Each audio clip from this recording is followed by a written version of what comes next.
Toorama tuli Eestisse ja laulis Moksha laule, Ersa laule ja ma pidin sellest rohkem teada saama. Ja ma ei ole siiani käinud selle Mordvamaal, nagu te juba kuulsite õnnetuse juhuse läbi, kus mul läksid numbrid valesti näppu all ja ei saanud seda viisat.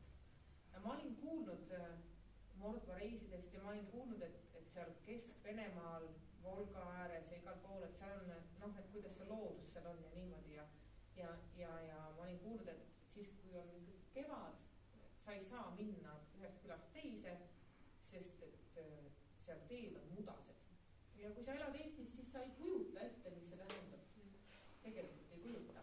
Ja nüüd seal Udmurtias, seal samas Šamardanis oli kõige toredam mudane tee, sest et seal ikkagi ükskord seal sadas ja sa ei saa selle tee peale enam minna, sest et see mudan tuleb sinuga kaasa. Ja siis me tegime seal kõiksuguseid huvitavaid asju. Kuidas seda lahendas, seda olukorra. Kes läks oma saabastega, see oli kaotaja.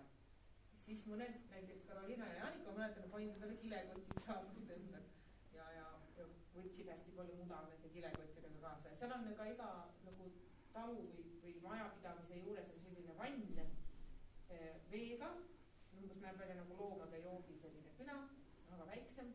Ja seal on selline nui, mille ümber on kalts ja siis sellega sa lihtsalt oma potikud ja kalossid nühid puhtaks.